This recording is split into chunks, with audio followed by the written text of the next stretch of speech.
చేసుకుందాం. దేవుని యొక్క మాటలు మనం ధ్యానం చేసుకుందాం.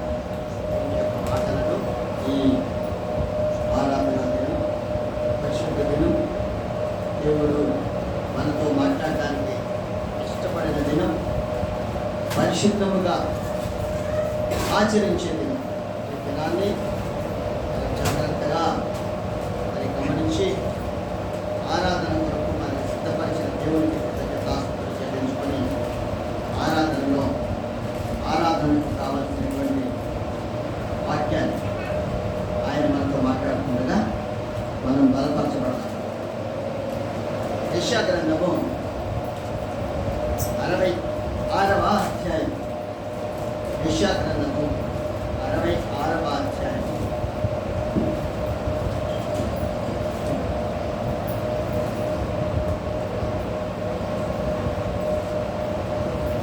మొదటి 2 వచనాలు చదువుతున్నాం. మొదటి 2 వచనాలు. యెహోవా ఇలాగు ఆజ్ఞ ఇచ్చుచున్నాడు, ఆకాశము నా సింహాసనము, భూమి నా పాదపీఠము.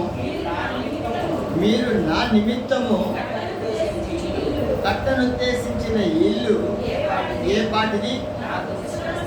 నాకు విశ్రమ స్థానముగా మీరు కట్టను ఉద్దేశించున్నది ఏ పాటిది? అవన్నీ నా హస్తకృత్యములు, అవి నా వలన కలిగినవి యెహోవా సెలవిచ్చుచున్నాడు. ఎవడు దీనుడై నలిగిన హృదయము కలవాడై నా మాట విని వణుకుచుండునో వానినే నేను దృష్టించుచున్నాను. ప్రార్థన చేసుకుందాం. దయగలిగిన మా తండ్రి, కృపామయుడ యేసయ్య, పాదాలకు మరొకసారి వందనాలు. ఆయన ఉదయ కాల సమయంలో ఆయన మరి పాటలు పాడి నిన్ను మహిమపరిచిన బిడ్డలు, వాయిద్యములు వాయించి నిన్ను మహిమపరిచిన బిడ్డలు, చప్పట్లు కొట్టి నిన్ను మహిమపరిచిన బిడ్డలు, పాటలు పాడే వారితో కలిసి పాటలు పాడి నిన్ను మహిమపరిచిన ప్రతి బిడ్డను జ్ఞాపకం చేసుకొని నిన్ను స్తుతించినందుకు ప్రతిఫలం నీ బిడ్డలకు నీ పరలోకం నుంచి నీ బిడ్డల అయినా మరి గృహాల మీద కుమ్మరించమని ప్రార్థన చేస్తున్నాను. ప్రభావ మీకు వందనాలు చెల్లించుకుంటున్నానైనా. తదుపరి చదవబడినటువంటి లేఖనాలలోని అర్థాన్ని, పరమార్థాన్ని మాకు తెలియచేయండి అయ్యా. పొట్టివారము మట్టివారము, ఈ జ్ఞానము లేని వారము అయినటువంటి మమ్మల్ని అయ్యా నీ జ్ఞానముతో మమ్మల్ని నింపండి నాయన. అయ్యా మంచి ఆలోచన, వినగలిగే చెవులు, అర్థం చేసుకునే మనస్సు, ఆచరించగలిగే హృదయం మాకు దయచేయండి ప్రభా. అల్పుడను అయోగ్యుడను అయినటువంటి నన్ను కూడా నీ కృపలో భద్రపరిచి నీ రక్తంతో కడిగి అభిషేకించి నీ పూరగా వాడుకొని నీ నామానికి భయంకరంగా ఈ ఆరాధన కూడికలు జరిగించమని పరక్షకుడు, విమోచకుడు, కాపరి యేసుక్రీస్తు ప్రభు దివ్యనామంలో నిన్నే స్తుతించి ప్రార్థించి అడిగి వేడుకొనుచున్నాము పరమ తండ్రి. చూద్దాం. ఎవరు విడలారా, దేవాది దేవుడు చెప్తున్నటువంటి మాట, యెహోవా ఇలాగూ ఆజ్ఞ ఇచ్చుచున్నాడు. దేవుడు ఆజ్ఞ ఇస్తున్నాడు, ఇది చెయ్యాలి, ఇది ఖచ్చితంగా చేయాలి అని చెప్తున్నాడు. ఏం చేయాలి?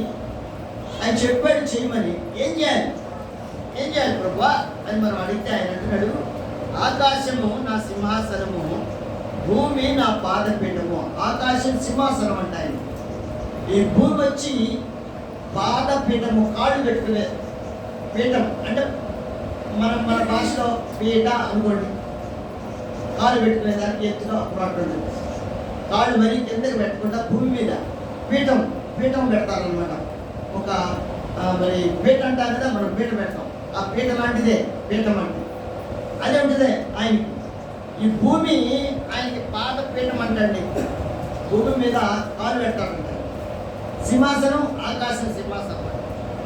మీరు నా నిమిత్తము కట్టను ఉద్దేశించిన ఇల్లు ఏ పాటిది? నా కోసం మందిరాలు కడుతున్నావు. మందిరాలు కట్టాలా, ఆడ కట్టాలా, ఈడ కట్టాలా? అబ్బో భలే కట్టాము, భలే కట్టారే, 3 అంతస్తులు, 4 అంతస్తులు, 2 అంతస్తులు అని అనుకుంటున్నారే, అది ఏ పాటిది? అది అసలు దానికి విలువ ఎంత?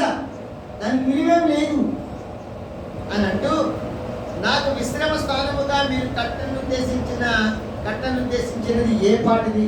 నేను విశ్రాంతి తీసుకోవడానికి మీరు కట్టను ఉద్దేశించారే, ఈ ఇల్లు, ఈ మందిరం అంటున్నారే, ఇది ఏ పాటిది? అసలు ఎక్కడ లేదు. మీరు కట్టే ఇంట్లో నేను పడతానా? భూమి అంతా నా పాద పెట్టమంటే ఈ భూమిలో ఆవగింజంత కూడా ఉండవు మన మందిరాలు. ఆవగింజంత కూడా ఉండదండి. ఈ ఆవగింజ కూడా ఉండదు. లెక్క చూస్తే ఈ భూమి అంతటిని కొలిసి దాంట్లో చూస్తే ఆవగింజంత ఉండదు ఈ భూమిలో మన మందిరాలు. కాబట్టి ఆయన కాలు పెట్టుకునే దానికే పాదపీఠం ఈ భూమి అంటుంటే మనం ఆయన పెట్టుకుంటాం, మందిరం కట్టుకుంటాం, దేవుడు వస్తాడు, దేవుడు లోపల ఉంటాడు, దేవుడు ఆశీర్వదిస్తాడు అని మనం అనుకుంటూ ఉంటాం కదా. మరి ఆయనకి ఇది సరిపోతుంది అంటారా?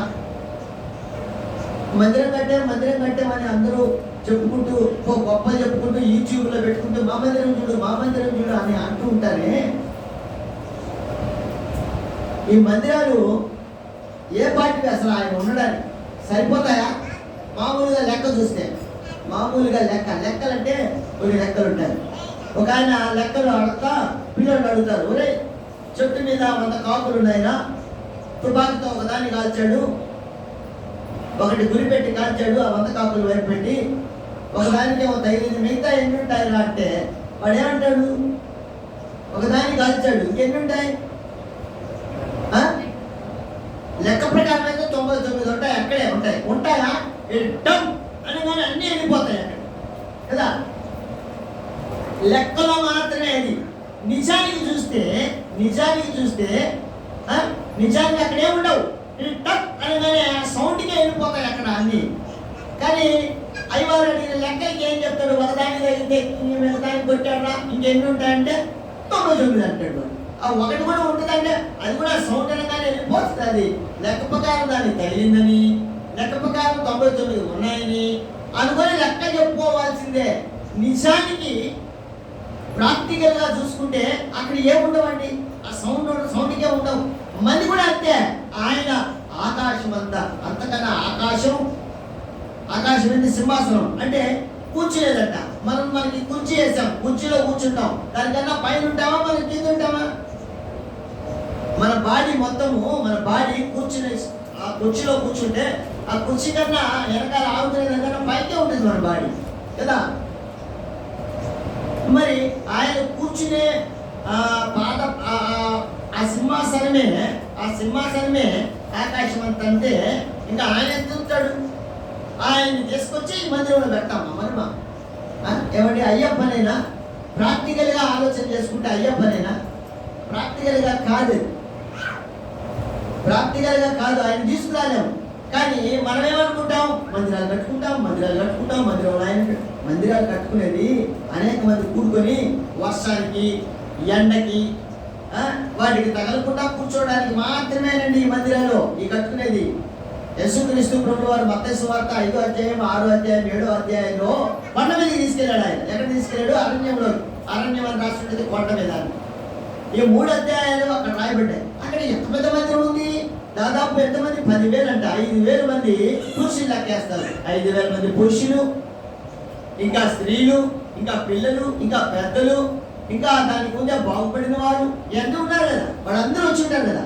వాళ్ళందరూ వస్తే ఆయన ఎంత పెద్ద మందిని కట్టి బోధన చేశాడు యేసుక్రీస్తు ప్రభువు వారండి. అక్కడ ఒకసారి మనం ఆలోచన చేస్తాం కూర్చొని, అరే ప్రభువు వారు ఇన్ని వేల మందికి ఆహారం పెట్టాడు కదా, 5 రొట్టెలు 2 చేపలు ప్రార్థన చేసి అన్ని వేల మందికి పంచాడు కదా. అన్ని వేల మంది కూర్చోవాలంటే ఎంత పెద్ద మందిరం అయింది తప్ప. అంత పెద్ద మందిరం కట్టేటాడా? నిజంగా మందిరం లేదండి అక్కడ. ఓపెన్ ప్లేస్, కొండల మీద, గుట్టల మీద అందరూ కూర్చున్నారు వచ్చి అరణ్యంలో. ఈ అరణ్యంలో అంటారు వాళ్ళు, ఈ అరణ్యంలో తినడానికి ఏమున్నాయా, ఏం దొరుకుతాయక అంటారు వాళ్ళు. కాబట్టి ఎక్కడ కూర్చున్నా నువ్వు చెట్టు కింద చేసి ప్రార్థన చేసినా, లేకపోతే మందిరంలోకి వచ్చినా, లేకపోతే ఇంకో దగ్గర నీ ఇంట్లో ప్రార్థన చేసినా, ఆయన ఏమంటాడంటే రెండవ వచనంలో, ఎవడు దీనుడై నలిగిన హృదయము గలవాడై నా మాట విని ఒడుగుచుండునో వారినే నేను దృష్టించుచున్నాను. వారి హృదయంలో ఉంటాడు. కీర్తన గ్రంథంలో రాస్తాడు.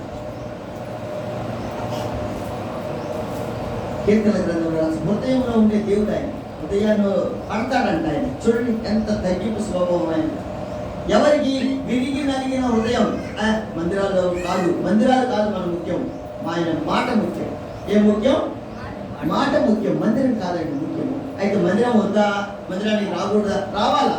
ఆయన బోధలు వినడానికి రావాలి, ఆయన చెప్పిన మాట వినడానికి రావాలి, విని వణకాల.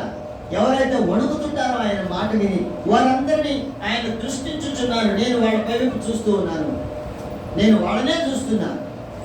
దేవుడు పెడతారా? మందిరాలు కట్టుకోవడం కాదండి. మనం కూడా అడుగుతున్నాం, మనం కూడా అయ్యా పెద్ద మందిరం కావాలయ్యా, మనకే అయ్యా స్థలం కూడా కావాలయ్యా, ఈ మందిరం అంతా కట్టుకోవాలయ్యా, అయ్యా నీ వైపు చూస్తున్నావయ్యా, నువ్వే నైనా కట్టించినైనా అని మనం కూడా అడుగుతున్నాం కదా. మరి ఆయన ఉంటాడని అనుకుంటున్నామా, లేకపోతే దేనికోసం అడుగుతున్నాం? మనం ఎందుకోసం అడుగుతున్నాం? మందిరం పెద్ద మందిరం కట్టి మరి ఎందుకండి? పట్టడం లేదు, ఇక్కడ పట్టడం లేదయ్యా, ఇంకా కావాలా అని అడుగుతున్నాం. కానీ ఆయన కట్టే ఇల్లు ఏర్పాటు అక్కడ అవన్నీ నా హస్తకృత్యాలే. నేను పర్మిషన్ ఇస్తేనే మీరు కట్టుకోగలుగుతున్నారు, కానీ మీరు మిడిసిపడిపోవడం దానియేలు గ్రంథంలో రాసిన ఒక రాజు నా వల్లే ఎంత జరిగిందంటాడు. నా వల్లనే ఇంత అభివృద్ధి. రాజుగారు వాళ్ళ ప్రాంతంలో మెత్తు చూస్తూ మిత్రులు మేడలు అన్ని చూసుకుంటూ నేను చేశా ఈ పని అంటాడు దానియేలు గ్రంథంలో. దేవుడు ఉంటారా? అంతే శాపగ్రస్తుడు అవుతాడు.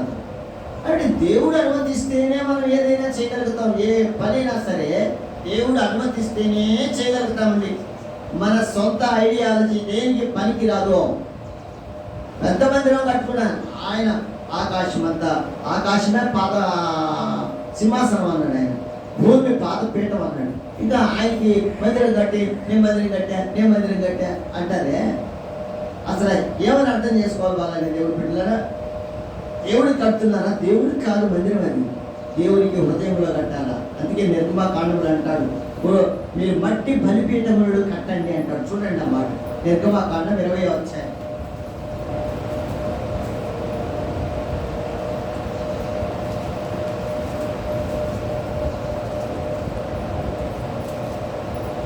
నిర్గమాకాండము 20వ అధ్యాయం.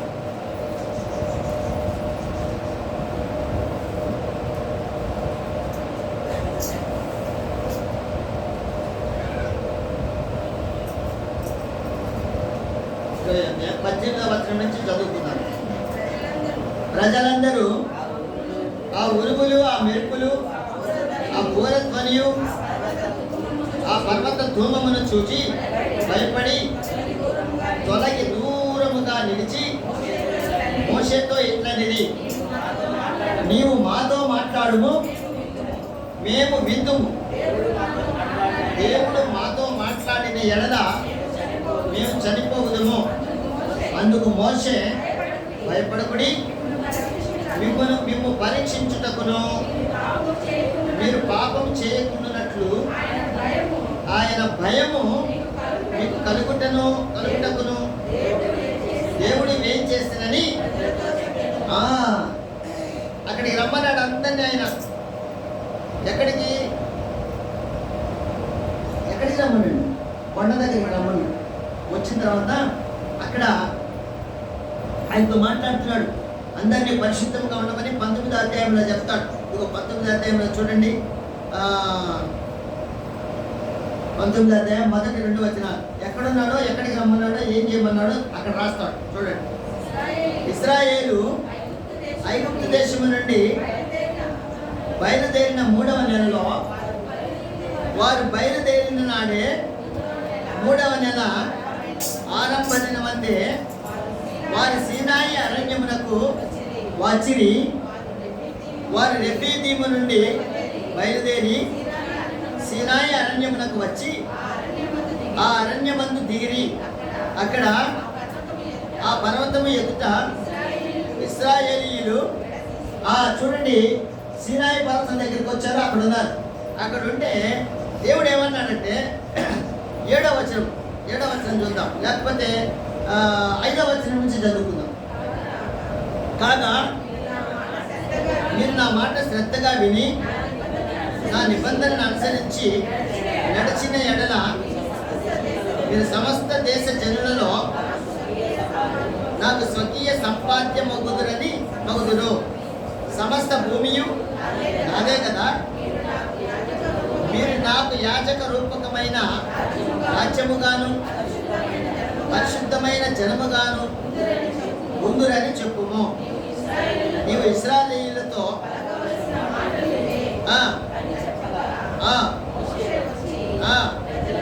ప్రజల పెద్దలను పిలిపించి యెహోవా తనకు ఆజ్ఞాపించిన ఆ మాటలన్నీ వారి ఎదుట తెలియపరచెను. అందుకు ప్రజలందరూ యెహోవా చెప్పినదంతయు చేసేదమని ఏకముగా ఉత్తరమిచ్చిరి. అప్పుడు మోషే తిరిగి వెళ్ళి చూడండి ఏం చెప్పారు ప్రజలందరూ కూడా, అయ్యా నువ్వు చెప్పినట్టే మేము చేస్తాం, నువ్వు చెప్పినట్టే. అందుకు ప్రజలు యెహోవా చెప్పినదంతయు చేసేదమని ఏకముగా ఉత్తరం ఇచ్చిరి. అయ్యా నువ్వు చెప్పేది ఏం చెప్తావు, నువ్వు అవన్నీ మేము చేసేస్తామయ్యా, మేము చేసేస్తామా బా చెప్పేశారు. సరే, 3వ దినాన అందరూ రెడీ అయ్యి వచ్చేసారు కొండ కిందకి. అప్పుడు దేవుడు మాట్లాడటం మొదలుపెట్టాడు. నువ్వేం చెప్తావు చెప్పయ్యా, నీ మాట మేము వింటాం. ఏమన్నారా? నీ మాట మేము వింటాం, నువ్వు చెప్పు, మేమంతా వింటాం. అందరూ కూడా మీ మాట మేము వింటాం అన్నారు. అందరూ కూడా చేతులు పైన. బా ఎంత సంతోషం కలుగుతుందో దేవుడు కదా. మోషే కూడా భలే ఉత్సాహంగా ఉంటాడు. అబ్బా దేవుడు, ప్రజలందరూ దేవుడు మాట వింటారంట. ఈ దినాలు విసిగిచ్చారు అంతా నన్ను, అన్నీ అయినా కూడా నీళ్ళు లేవన్నారు, ఆహారం లేదన్నారు, అయి లేవన్నారు, ఇల్లు లేవన్నారు. ఎట్టయినా సరే ప్రజలు ఒప్పుకున్నారు, భయపడుతున్నారు అని మోషే కూడా పాపం చాలా సంతోషపడి ఉంటాడు. అయితే ఇక్కడ జరిగిన సందర్భం ఏంటంటే దేవుడు వాళ్ళతో మాట్లాడటం మొదలుపెట్టాడంట. ఏం మాట్లాడటం మొదలుపెట్టాడు? ఆ 20వ అధ్యాయంలో 20వ అధ్యాయంలో 1వ వచనం నుంచి మనం చదువుకుంటే 10, 11, 17వ వచనం దాకా అన్ని మాట్లాడాడు. ఏం మాట్లాడాడు? నీ దేవుడైన యెహోవా నీకు అనుగ్రహించిన దేశంలో నీవు దీర్ఘాయుష్మంతుడు అదనంటే నీ తల్లిని సన్మానింపము, నరహత్య చేయకూడదు, వ్యభిచరింపకూడదు, దొంగిలించకూడదు, నీ పొరుగు వారి మీద అబద్ధ సాక్ష్యం పలకకూడదు, నీ పొరుగు వారిలో ఆశింపకూడదు, నీ పొరుగు వారి భార్యనైనా, అతని దాసునైనను, అతని దాసినైనను, అతని ఎద్దునైనను, అతని గాడిదనైనను, నీ పొరుగు వారిది అగు దేనినైనను ఆశింపకూడదు అని చెప్పిన పైన ఇంకా ఉన్నాయి. ఆకాశం మీద కానీ, భూమి మీద కానీ, భూమి నీటిలో కానీ ఎక్కడైనా సరే దేన్ని ఏ రూపాన్ని మీకు కొలవకూడదు. ఇవన్నీ చెప్పాడు దేవుడు. ఎన్ని చెప్పేటప్పటికీ వీళ్ళు చేసే పనులన్నింటిని బట్టి, దేవుడు మాట్లాడిన విధానాన్ని బట్టి వీళ్ళకి భయం కలిగిందండి. భలే భయం వేసిపోయింది. పోయమ్మా ఇవన్నీ చెప్పమంటున్నాడు, ఇవన్నీ చేయమంటున్నాడు దేవుడా, ఎట్టవుతుంది అని వాళ్ళు ఏమన్నారు తెలుసా? పోయప్ప ఈయన మాట వినాలంటే మనకు భలే కష్టంగా ఉంది, కానీ భలే కష్టంగా ఉందంట.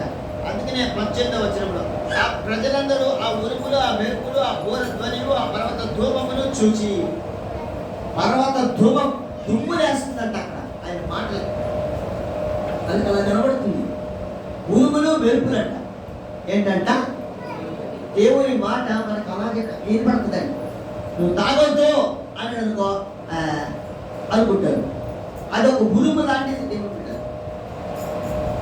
మత్తయి సువార్తలో రూపాంతర కొండ మీదకి తీసుకోకపోతే వీళ్ళ సొంత ఆలోచనలో వీళ్ళు ఉంటారు. మందిరాలు కడతామని, ఇక్కడ గుడారాలు కడతామని, పర్ణశాలలు వేస్తాము, యేసయ్య నీకోటి మోషకోటి వేస్తామంటే దేవుడు వాళ్ళ మాటలేని ఇది కాదు వీళ్ళతో మాట్లాడాలని ఆకాశం నుంచి మాట్లాడాడు. డబడబడబడబడబా వెళ్ళిపోయింది శబ్దం.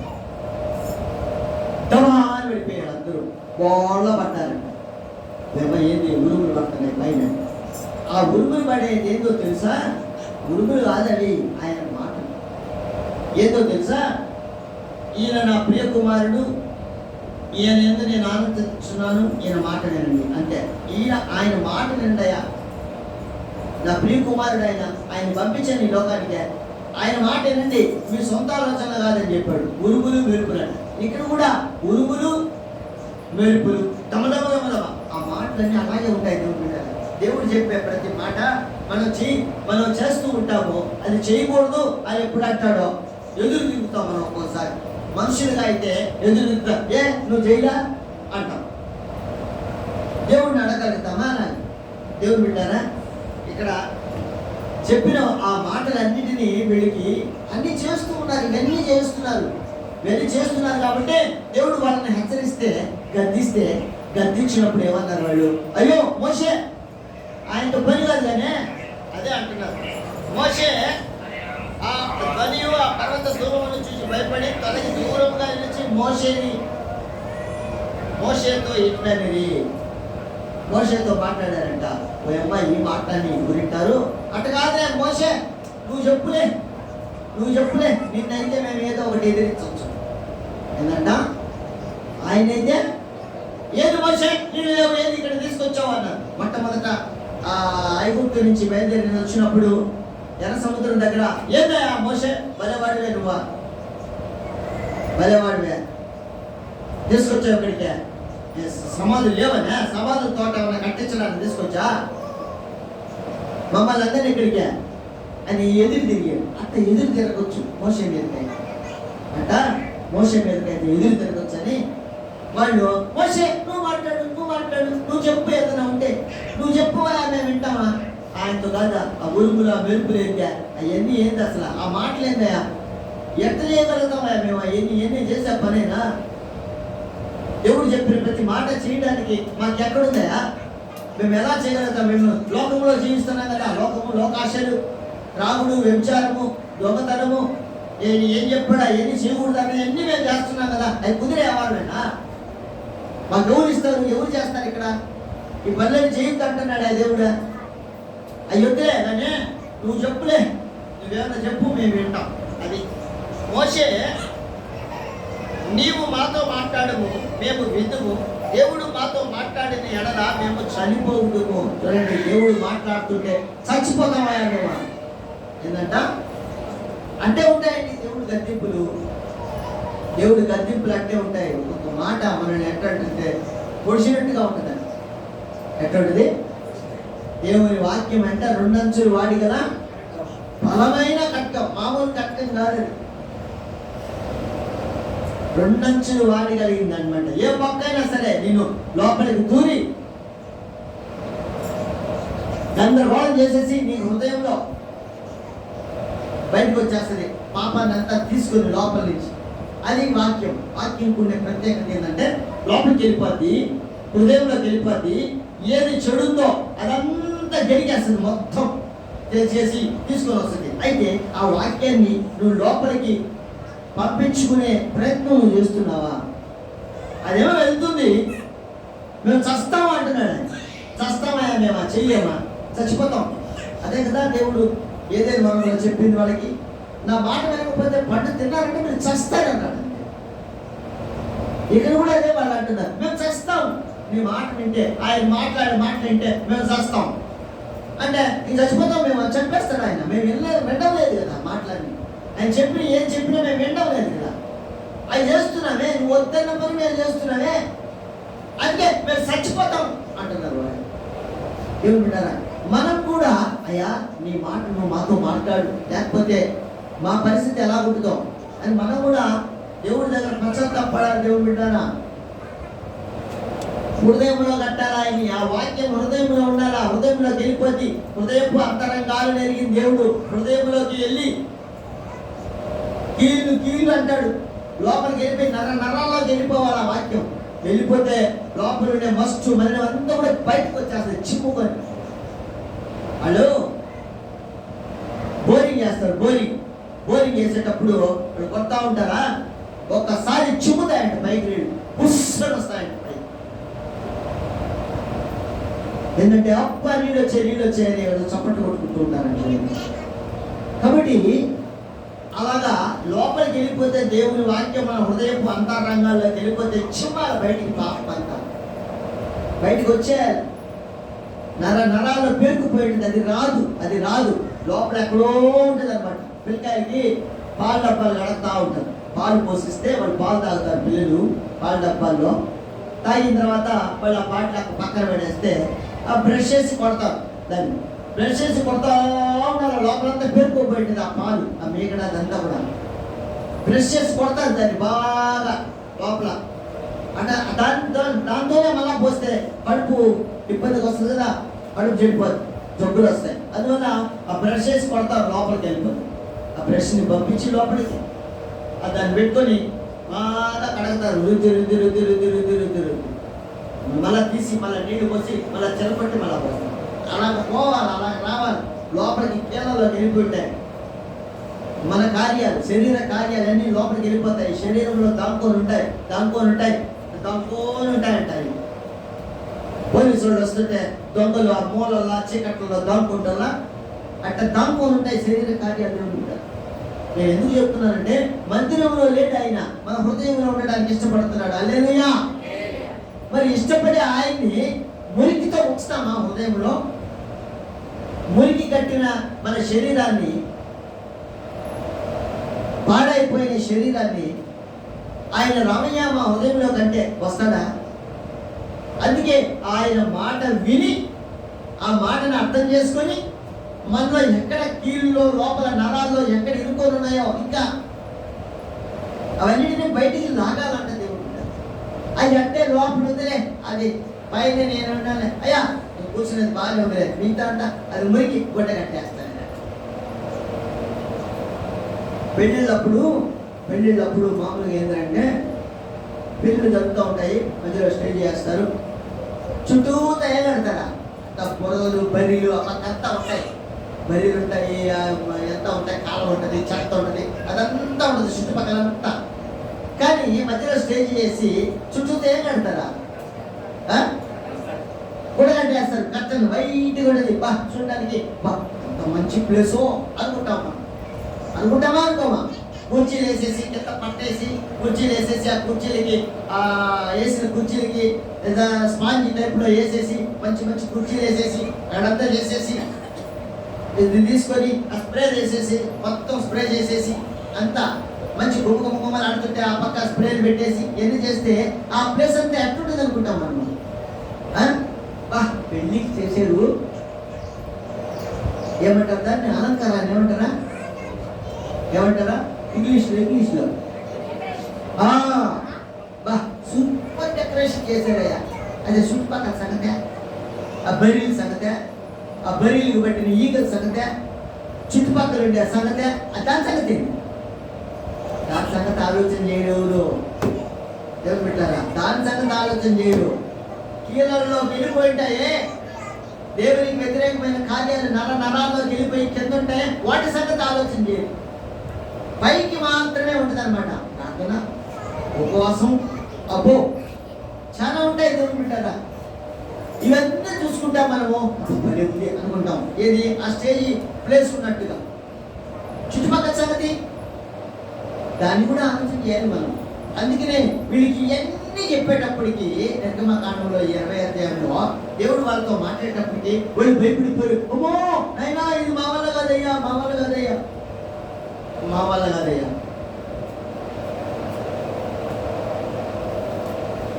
దేవుడు బిడ్డలను మా వల్ల కాదు, మేము చచ్చిపోతాం. ఆయన మాటలు ఏంటే మేము ఖచ్చితంగా చేస్తామా? ఆయన మాటలు ఏంటంటే మేము చెయ్యాలా? చేయకపోతే ఆయన చంపేస్తాడు మమ్మల్ని అని వాళ్ళు మోషే దగ్గరికి వెళ్ళి మొరపెట్టుకున్నారంట. మోషే ఏమన్నాడు తెలుసా? ఏమన్నాడు మోషే? 20వ వచనం. అందుకు మోషే భయపడకుడి, దేనికంట? పరీక్ష చేయడానికి, మిమ్మల్ని పరీక్ష చేయడానికి. ఎందుకు? పరలోక రాజ్యానికి పనికొస్తారా పనికిరారా? నేను చెప్పిన మాట మీరు చేస్తారా చేయరా? దేవుని రాజ్యంలో ఉండడానికి. మనం అంతా కూడా దేనికి పిలువబడ్డామంటే పరలోక రాజ్యంలో మనల్ని ఆయన స్తుతించే ఆ పరలోకపు సైన్యపు గుంపులో మనల్ని కూడా ఉంచడానికి ఈ భూమి మీద మనల్ని పిలుచుకున్నాడు. హల్లెలూయా. ఊరికే కాదు, నీకు సంతానాన్ని ఇవ్వడానికి, నీ కాళ్ళు బాగు చేయడానికి, నీ కళ్ళు బాగు చేయడానికి, నీ ఒళ్ళు బాగు చేయడానికి, నీకు ఉద్యోగం ఇప్పించడానికి, లేకపోతే నీ అప్పులు తీర్చడానికి, దీనికి కాదు మనల్ని పిలిచింది ఆయన. దీనికి అనుకుంటున్నారా? దీనికి కాదండి, దీనికి కాదు పిలిచింది. కుక్క బాతా ఉంది, కుక్క అనుకున్నాంలే, మనకు అర్థం కావాలి. కుక్క బాతా ఉంది, ఇక్కడ అన్నం పెట్టాము, ఆ కుక్క ఇక్కడికి రావాలంటే ఏం చేస్తామా? ఎట్ట వేస్తాం? ఆ కుక్క అన్నం పెట్టారా అంటే వస్తుందా? ఏం చేస్తామా? ఏమంటామా? అసలు మీకు కుక్కలేదు, మీకు తెలియదు, ఏమంటాం అంటారా? అబ్బే మేము అంటానులే మాకు రాదు అంటారా? కాబట్టి ఆ సౌండ్ ఎన్నిందనుకో, ఆ సౌండ్ ఎన్నిందంటే వచ్చేస్తుంది కదా. పరలోక రాజ్యానికి సిద్ధపరచడానికి మనకు కూడా దేవుడు ఆశ్చర్యకార్యాలు జరిగిస్తున్నాడు. హల్లెలూయా. నీ బిడ్డకు పెళ్లి చేస్తున్నాడంటే కారణం ఏదో తెలుసా? ఆయన ఏదో విశ్వాసం వచ్చి నమ్మకం వచ్చి దేవుడు ఉన్నాడని తెలుసుకుంటామని, అంతే. అంతేగాని నీకు పెళ్లి చేయడానికి కాదు యేసుక్రీస్తు వారు భూమి మీదకి వచ్చింది, నువ్వు సరిదిద్దపడతావని. అందుకు నీకు పెళ్లి చేస్తున్నాడు. అయ్యా ఉద్యోగం లేదయ్యా అంటే నీకు ఉద్యోగం ఇస్తున్నాడు. ఎందుకో నువ్వు బాధపడతావు, ఉద్యోగం లేకపోతే కూడు దొరకదా, ఆ దానికి కాదు. దేవుడు ఉన్నాడని తెలుసుకొని ఆయన మార్గంలోకి నడవడానికి నువ్వు ప్రయత్నం చేస్తావని నీకు ఉద్యోగాన్ని ఇస్తున్నాడు, అంతే. నీ మీద నువ్వు ఏడ్చావని, ఉద్యోగం కోసం ఏడ్చావని నీకు ఉద్యోగం ఇవ్వడంలే. నువ్వు ఏడ్చావని నీకు ఒళ్ళు స్వస్థపరచడంలే. నువ్వు ఏడ్చావని నీకు బిడ్డకి పెళ్లి చేయడంలే. నువ్వు ఏడ్చావని నువ్వు మందిరం కట్టుకోవడానికి దేవుడు పర్మిషన్ ఇవ్వడంలే. మారుతారు. నేను పిలిచా, వచ్చారు. ఇప్పుడు వచ్చిన వాళ్ళకి నేను ఉన్నాను అని తెలియదు కదా. అందుకే ఆయన ఏం చేస్తారంటే ఆశ్చర్యకార్యాలు జరిగిస్తాడు. హల్లెలూయా. ఊరికే కాదండి ఆశ్చర్యకార్యం. ఒక ఆశ్చర్యకార్యం దేవుడు మన ఇంట్లో చేశాడంటే మనం ఇంకా మరింత జాగ్రత్తగా ఉండాలి. దేవుడు నా పక్షాన ఉన్నాడు, దేవుడు నన్ను చూస్తున్నాడు, దేవుడు నా మాట వింటున్నాడు, నేను చేసే మొర వింటున్నాడు అనేటువంటి ఆలోచన మనకి కలిగి, భయము భక్తి కలిగి అక్కడి నుంచి ఇంకా జాగ్రత్తగా ఉండాలి. అందుకే దేవుడు వాళ్ళతో మాట్లాడితే అమ్మా ఈ మేము లేలేము, మేము చస్తాం, మేము చచ్చిపోతాం, ఆటోమేటిక్గా మేము చచ్చిపోతాం. ఎందుకంటే మాకు అలవాటు అయిపోయింది. ఈ శరీరము పుట్టిన దగ్గర నుంచి ఆడడం మొదలుపెట్టింది. అంటే మనిషి అంట పుట్టినప్పుడు ఏడుస్తాడంట. పుట్టినప్పుడు ఏం చేస్తాడా? ఏడుస్తాడంట. పోయేటప్పుడు అంట అందరినీ ఏడిపించిపోతాడు. ఏంటంట? పోయేటప్పుడు, పుట్టేటప్పుడు అయ్యో బిడ్డ పుట్టాడే మగ పిల్లాడు ఏడుస్తాడు. అందరూ వాడు ఏడుస్తాడు. చుట్టుపక్కల అందరూ ఏం చేస్తారు? సంతోషం ఉంటారు. అబ్బాయి పుట్టాడమ్మా, అబ్బాయి పుట్టాడు, హలో మా అమ్మాయికి అబ్బాయి పుట్టాడు, హలో అన్నా మా కొడుక్కి అబ్బాయి పుట్టాడండి, బాగున్నారు, తల్లి బిడ్డ క్షేమంగా ఉన్నారండి, అందరికీ చేస్తాం ఫోన్. అవునా కదా? వాళ్ళు చనిపోతారనుకో, ఎవరైనా చనిపోతారనుకో, అలా మా అబ్బాయి చచ్చిపోయాడు రండి అందరూ అంటారా? పిలుస్తారా? ఏడుస్తారా? అందరూ ఏడుస్తారు కదా. అవునా కాదు? మీరు చెప్పండి, అవునా కాదు? మనిషి జీవితం అంతే ఉంటాడు. వస్తా ఏడుస్తా వస్తాడు, పోతా ఏడిపించిపోతాడు. ఆయన జీవితం ఏడ్చేవాడు అన్ని నేర్పిస్తాడు అనమాట. నేను ఏడుస్తా పుట్టాను, కానీ దేవుడు నాకు అన్ని వినిపించాడు, చేశాడు. కానీ మీరు కూడా ఏడవబాకండి, మీరు కూడా నేర్చుకోండి అని చెప్పడానికి మాత్రమే ఉండదు ఆ సందర్భం. దేవుడు ఆయన జీవితాన్ని అంతా చదవాలంట. మనం ఆ చచ్చిపోయిన వాడి జీవితాన్ని చదవాలన్నమాట, చదివి నేర్చుకోవాలండి. అందుకే చచ్చిపోయిన వాళ్ళ ఇంటికి మాత్రమే పొమ్మంటాడు. పెళ్లి పోతే నీకేం కుదరదు అక్కడ. చచ్చిపోయిన వారి ఇంటికి పోతే ఆయన సంగతి అంతా మనకు తెలుస్తుంది, లేకపోతే ఆవిడ సంగతి మనకు తెలుస్తుంది. మేము వస్తూ ఉన్నాము, అక్కడ ఒక అబ్బాయి బొమ్మ వేస్తున్నాడు. వాడికి ఆ అబ్బాయికి చచ్చిపోతారు కదా రాసింది, వీడికి ఏదో చేస్తున్నారు ఇక్కడ, చచ్చిపోయి పెట్టి అక్కడ చేస్తున్నారు. చిన్నపిల్లాడే, యవనస్తుడే చచ్చిపోయాడు. ఏం లాభం? చూడండి, మనిషి ఎప్పుడు బ్రతుకుతాడో, ఎప్పుడు పుడతాడో, ఎప్పుడు చనిపోతాడో ఎవరికి తెలియదండి. అన్నీ ఆయన అనుమతితోనే జరుగుతాయి అన్నీ కూడా. కాబట్టి ఇక్కడ వీళ్ళు ఏమంటున్నారు? మేము చచ్చిపోతామయ్యా. ఎవరు చెప్పన్నాడు? బ్రతుకు, నా మాట వింటే మేలు అంటున్నాడు. నా మాట వినిన మీకు ఎంత మేలు. నా మాట విని లోపల అంతా బ్రష్ చేసి కడుక్కుంటే లోపల ఏమున్నాయో ఇంకా మనలో ఏముంటారా? మరోసారి చెప్తున్నా, మనలో దాగుంటాయి, పోవు, పొమ్మన్నా పోవు. అవి ఎంత ప్రయత్నం చేస్తున్నా పోవు, అంటే ఉంటాయి లోపల అట్టే ఉంటాయి. శరీరంలోనే ఉంటాయి, శరీర కార్యాలు కదా శరీరంలోనే ఉంటాయి, పోనే పోవు. ఇది ఖచ్చితమైన మాట. అయితే మనం ఎంత జాగ్రత్త పడాలంటే, ఇదిగో అవి కానీ మేము చేస్తే చచ్చిపోతామయ్యా, అవి కానీ అట్టే చేస్తూ ఉంటే మేము. కాబట్టి కాబట్టి నువ్వు మాట్లాడలే, నిన్ను ఎంతకంటే ఎదిరించగలవు అంటున్నారండి వాళ్ళు. కాబట్టి హృదయపు అంతరంగాన్ని ఎరిగిన దేవుడు మనతో ఏం చెప్తున్నాడంటే, నీ హృదయం జాగ్రత్త, నా కుమారుడా నీ హృదయం నాకు ఇమ్ము అంటున్నాడు. ఆయనకి ఇస్తే మన హృదయాన్ని ఆయన బాగు చేసేస్తాడు. ఆయన అక్కడ ఉంటాడు. మన హృదయం ఆయనకి ఇచ్చినప్పుడు ఆయన విరిగి నలిగిన హృదయాలను ఆయన ఆలస్యం చేయడు. నీ హృదయం తెలుసుకొని ఆయన చెప్పిన ప్రతి మాట విని, అయ్యో నేను తప్పు చేస్తున్నానయ్యా, నన్ను క్షమించినయ్యా అని మనం ఎప్పుడైతే ఆయన పాదాల దగ్గర దీనత్వం కలిగి ఉంటామో, అప్పుడు హృదయపు అంతరంగాన్ని ఎరిగిన దేవుడు, మనపైనే దృష్టినిచ్చే దేవుడు, మనల్ని కాచి కాపాడి ఆయన పిలిచిన పిలుపుకు తగినట్లుగా మనల్ని పరీక్షించి ఆయన సరిదిద్ది నడిపించుకుంటాడంట దేవుడు. మనం అందరం ఇక్కడి వాళ్ళం కాదు, మనం అక్కడి వాళ్ళం. ఇక్కడికి వచ్చిన మనము సరిదిద్దపడాలి. బిడ్డలు పరీక్షలు రాయను, ఏదేదో ఊర్లకు వెళ్తారు, ఏదేదో స్కూల్కి వెళ్తారు, అక్కడికి వెళ్ళి ఏం చేస్తారు? అక్కడ పరీక్షలు రాస్తారు. హృదయంలో వాళ్ళకి ఆ ఐవార్లు ఇచ్చినటువంటి ఆ పాఠాలన్నీ జ్ఞాపకాన్ని తెచ్చుకొని అన్ని రాసి మళ్ళీ బస్సులు ఎక్కువ ఊర్లకు పోయో ఎక్కడి నుంచో వచ్చి మళ్ళీ ఇళ్ళకి చేరుకుంటారు. మన పని కూడా అదే. మనం ఇక్కడ వాళ్ళం కాదు, అక్కడ వాళ్ళం. మనం దేవుని చేత పుట్టించబడ్డాం. దేవుడు మనల్ని పుట్టించాడు, భూమి మీద పిలుచుకున్నాడు. ఆయన రా నా దగ్గరికి రా అన్నాడు. ఆయన పిలుచుకున్నాడు. పిలుపు మేరకు మనం వచ్చాం. వచ్చిన మనతో మాట్లాడుతున్నాడు, సరిదిద్దుకోండి అంటున్నాడు. అందుకే ఇంకో కొద్దిగా ఆ 20వ అధ్యాయం ఇంకొద్దిగా కిందకు వద్దాం. 21వ వచనం. ప్రజలు దూరముగా నిలిచిరి. మోషే దేవుడున్న ఆ గాఢాంధకారమునకు సమీపింపగా యెహోవా మోషేతో ఇట్లనెను, ఇశ్రాయేలీయులతో ఇలా చెప్పుము, నేను ఆకాశము నుండి మీతో మాట్లాడితినని. చూడండి, దేవుడు పెట్టారా? మోషే చెప్పాడు మోషేతో, మోషే నేను ఆకాశం నుంచి ఏం మాట్లాడాను మీరు అర్థం చేసుకున్నారు. వాళ్ళు అంటున్నారే చచ్చిపోతామని, కానీ మీరు అర్థం చేసుకున్నారు. ఏమని? ఈ మాటలన్నీ చేయకపోతే మేము చస్తామని. సత్యనుడు ఎక్కడికి పోతారంటే పాతాళానికే.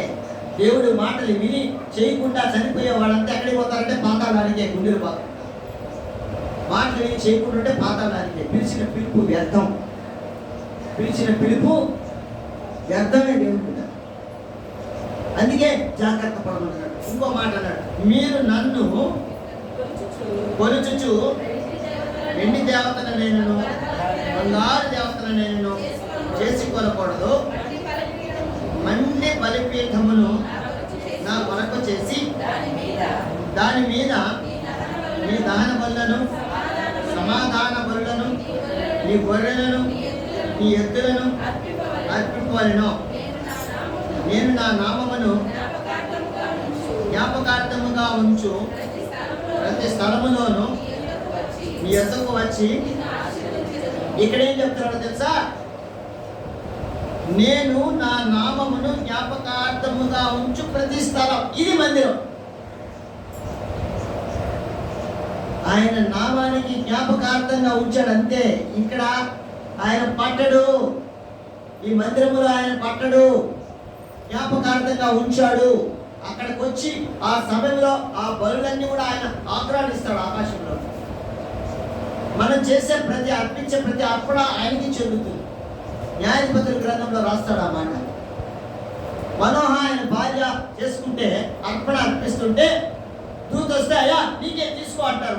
అయ్యా నాకు కాదయ్యా, నాకు కాదు, ఇది ఆయనకి చెందుతుంది, ఆయనకి అర్పిస్తా, ఆయనకే ఇది ఈ అర్పణ ఆయనకి చెందుతుందయ్యా, నాకు కాదు అంటారు. ఆ దేవుడు దేవుడు యెహోవా దూత రాయబడి అర్పించేది ఆ అర్పణ, మనం అర్పించే ఆరాధన అర్పణ ఆయనకి చెందుతుంది, ఆయనకి వెళ్ళిపోతుంది అక్కడికి. కాకపోతే ఆయన నామానికి ఆయన ఏమంటాడు? నా నామమును జ్ఞాపకార్థముగా ఉంచు ప్రతి స్థలం. అది ఆయన పేరు మాత్రమే. ఇక్కడ యెహోవా ఆయన ఉన్నాడు అని చెప్పుకోవడానికి మాత్రమే మందిరాలు, అంతేగాని ఈ మందిరంలో దేవుడు ఉండడు. హస్తకృతమైన మందిరములలో నేను నివసించువాడను కాదు. ఇక్కడ లేదు దేవుడు. నువ్వు అర్పించే అర్పణను బట్టి, నువ్వు దహించే నీ దహన బలులు, నీ గొర్రెలు, నీ బర్రెలు, ఇక్కడే రాశాడు గొర్రెలు, ఎద్దులు అన్నీ రాశాడు. గొర్రెలు, ఎద్దులు ఏంటి? ఆ దినాల్లో ఆయన వాళ్ళకి చెప్పిన మాట. కానీ ఇప్పుడేంటి?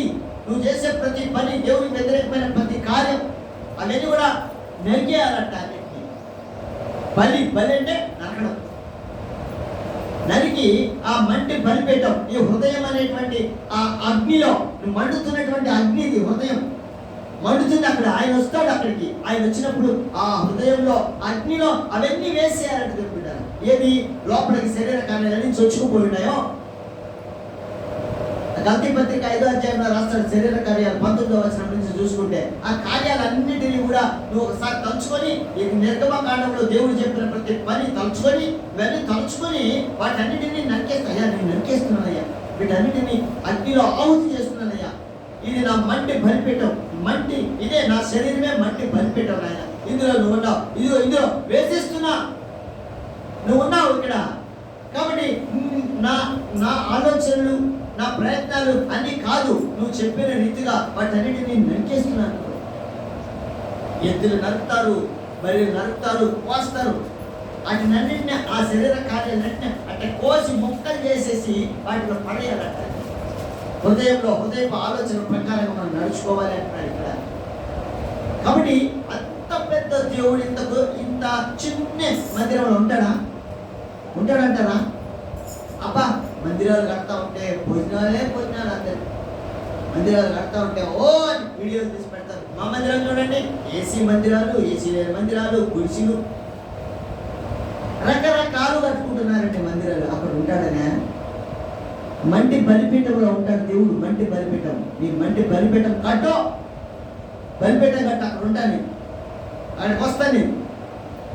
నామకార్థంగా నా నామం ఎక్కడైతే ఉంటుందో ఆ ప్రతి స్థలంలో నేను వస్తా. నీ మంటి బలిపీఠంలో నువ్వు అర్పించే అప్పుడే నేను ఆక్రానిస్తాను. మనకు వస్తాడు ఆయన ఇక్కడికి, ఈ మందిరంలో కాదు, నువ్వు అర్పించే ఆ మంటి బలిపీఠం దగ్గర కదా, అక్కడికి వస్తాడు ఆయన. చిన్నవాడుగా తనను తాను తగ్గించుకొని, నా బిడ్డ నాకు అర్పిస్తున్నాడు బలి, ఇదిగో నేను పిలిచిన పిలుపుకు తగినట్టుగా జీవించడానికి ఇష్టపడుతున్నాడు. కాబట్టి ఈరోజు ఆ బిడ్డ అందించినటువంటి ఆ అర్పణని నేను ఆక్రానిస్తాను అని ఆయన ఈ స్థలంలోకి వస్తాడంట. అంతేకాని ఆయన ఇక్కడ ఉండడు. ఇక్కడ ఉన్నాడా? మందిరంలో చెప్పండి, మందిరంలో దేవుడు నివసింపడు. మంటి బలిపీఠముల కోసం ప్రతి స్థలములో, ఆయన నామం చెప్పబడిన స్థలంలో, ఆయన నామం జ్ఞాపకార్థముగా ఉంచబడిన స్థలంలో ఆయన వచ్చి ఆ అర్పణని ఆక్రానిస్తాడు. ఇది మనం గుర్తుపెట్టుకోవాలి. మనం అర్పించే అర్పణ, ఆరాధన, బలి అర్పణని ఆక్రానించడానికి మాత్రమే వస్తాడు. హస్తకృతమైన మందిరాల్లో ఆయన ఉండడు. కాబట్టి నీ హృదయమే ఒక బలిపీఠం, ఒక మందిరం. కొరింథీయులకు రాసిన పత్రికలో ఉంటుంది దేవుని బిడ్డ. చూడండి, కొరింథీయులకు రాసిన పత్రిక, 1 కొరింథీ పత్రిక.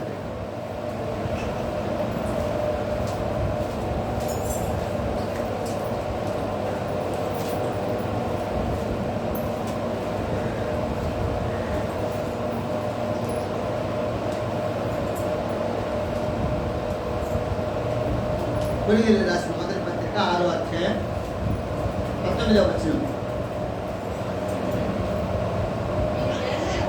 మీ దేహము దేవుని వలన మీకు అనుగ్రహింపబడి మీలోనున్న పరిశుద్ధాత్మకు ఆలయమై ఉన్నదని మీరు ఎరుగరా?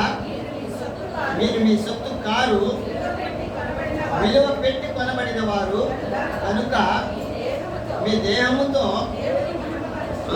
ఈ దేహం మంటి బలిపీఠం, దీంతో మహిమపరచాలి దేవుడు. అంతేగాని లేనిపోని అలవాట్లకి, లేనిపోని ఆలోచనలకి, లేనిపోని విధానాలకు, అన్నిటికీ, లోకంలో ఉండే అన్నిటికీ మన శరీరాన్ని మలిచేసి, ఇప్పుడు సత్రాలు ఉన్నాయండి, సత్రాలు ఉన్నాయి. సత్రాలు తెలుసు కదా, సత్రం అంటే తెలుసు కదా, ఏంటి సత్రం అంటే ఏంటి?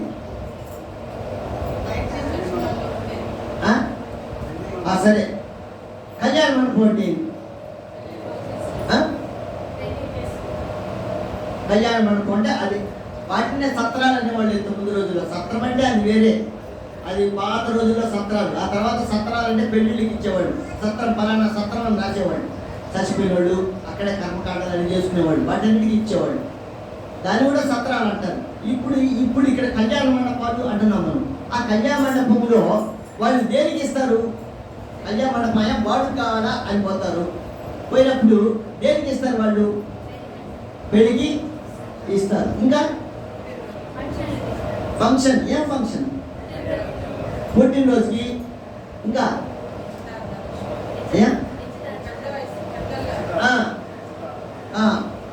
ఇంకా అదే మనం చేస్తుంది, అంతే కదా. ఇంకా వాళ్ళకి 60 సంవత్సరాలు నిండిని అనుకో, దేనికి? షష్ఠి పూర్తి అంటారు. అసలు షష్ఠి పూర్తికి అర్థం తెలియకుండా అజ్ఞానంలో బతుకుతున్నారు జనాలు. షష్ఠి పూర్తి అనేది హిందూ సాంప్రదాయం పెట్టారు, హిందువులకు సంబంధించినది. ఎందుకంటే అది ఎవరన్నా చేసుకొని కాక షష్ఠి అంటే 60 అన్నది. ఏంటంటే 60 సంవత్సరాలు. ఆ 60 సంవత్సరాలు పూర్తి అయిన తర్వాత మళ్ళీ పెళ్లి చేసుకుంటారు. ఏంటంట 60 సంవత్సరాలు పూర్తి అవ్వాలి. 60 సంవత్సరాలు పూర్తి అయ్యేది అంటే తెలుగులో సంవత్సరాలు ఉన్నాయి. తెలుగు సంవత్సరాల పేరు పెట్టుకున్నారు. ప్రభవ, విభవ, ప్రమోదోత అని అవన్నీ నక్షత్రాలు. ఇప్పుడు ఈ సంవత్సరం పేరేంది?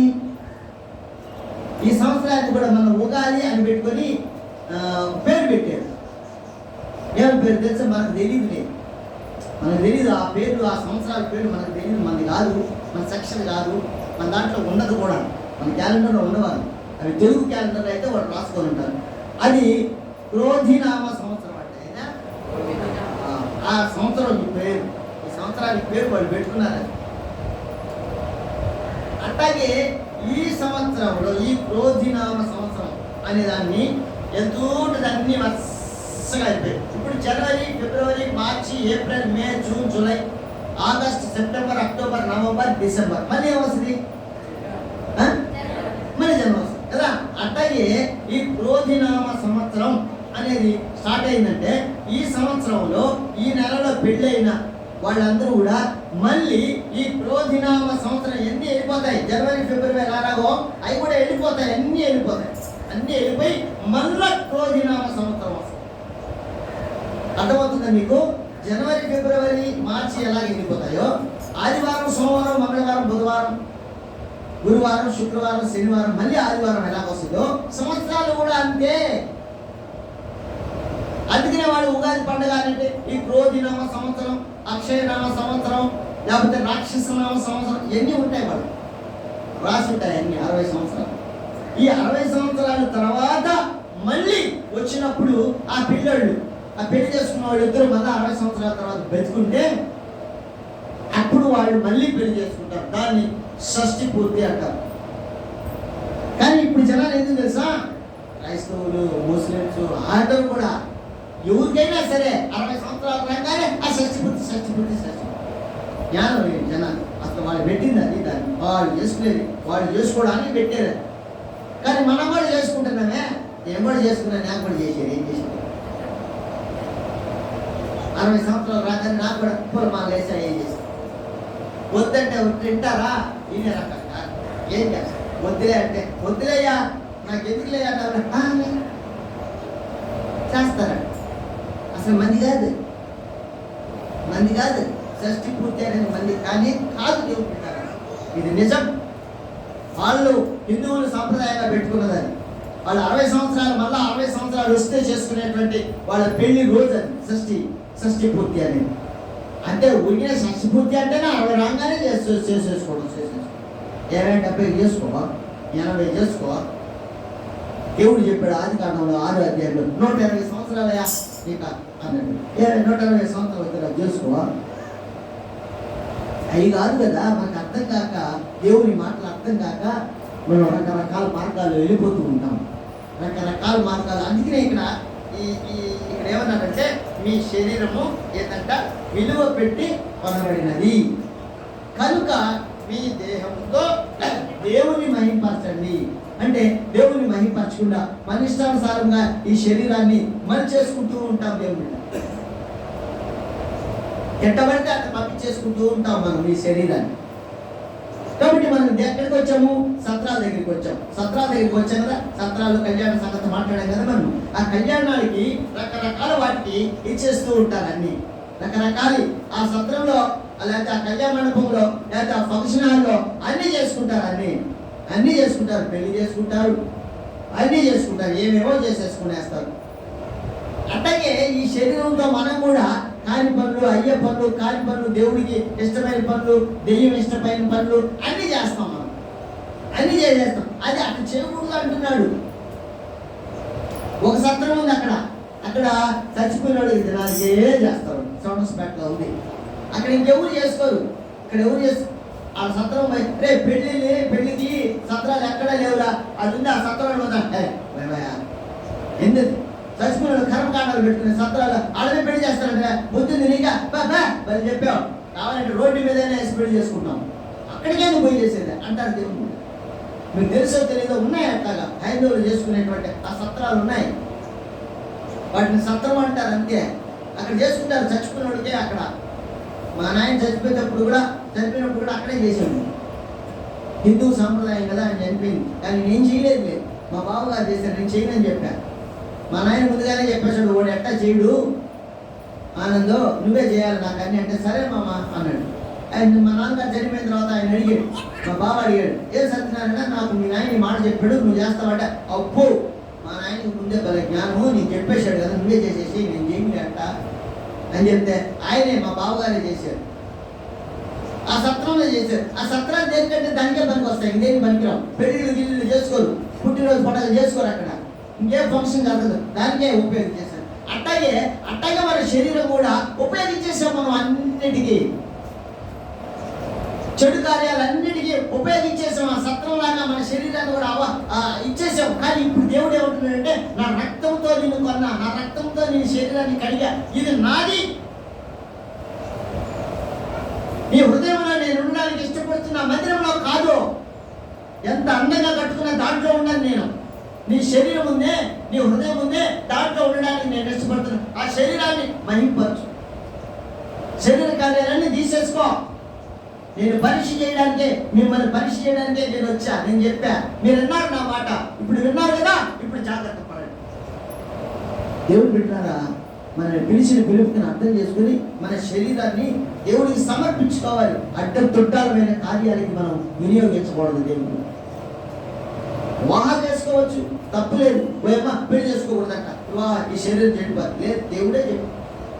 వివాహం విషయంలో కానీ దేవుడు అన్ని విషయంలో కూడా వివాహం ఘనమైనది అన్నాడు. దాని విషయంలో మనం తప్పు పట్టాల్సిన అవసరం లేదు. కానీ మిగతా విషయాల్లో త్రాగుడు, వ్యభిచారం, దొంగతనం రకరకాలైనవి ఉంటాయి మన శరీరంలో. వాటన్నిటి విషయంలో జాగ్రత్త పడకపోతే వేసేస్తాడు దేవుడు అంతే.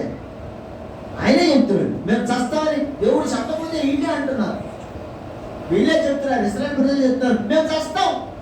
వాళ్ళే చెప్తారు, ఆయన చంపుతానని చెప్పాలి. అక్కడ ఏమి ఈ చేయండి అన్నాడు. అబ్బో అవి చేయకపోతే మేము చచ్చిపోతామయ్యా, మోషంతో చెప్తున్నాను వాళ్ళు.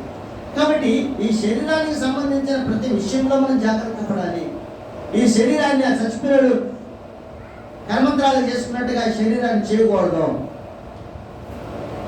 దేవుణ్ణి మహింపరచాలి. పరిశుద్ధమైనటువంటి విధానంలో మన శరీరాన్ని మనం ఉంచుకోవాలి. దేవుడు శరీర ఆలోచనలు, మన శరీరం ద్వారా కలిగే ఆలోచనలు, బుర్ర ఉంటుంది మనకి. ఇక్కడ బుర్ర పెట్టారు, బుర్ర ఉంటుంది లోపల. ఏమంటారు దాన్ని? బుర్ర అంటారు మామూలు భాషలో. అదే మామూలుగా అయితే ఏమంటారు లోపల ఉంటుందండి?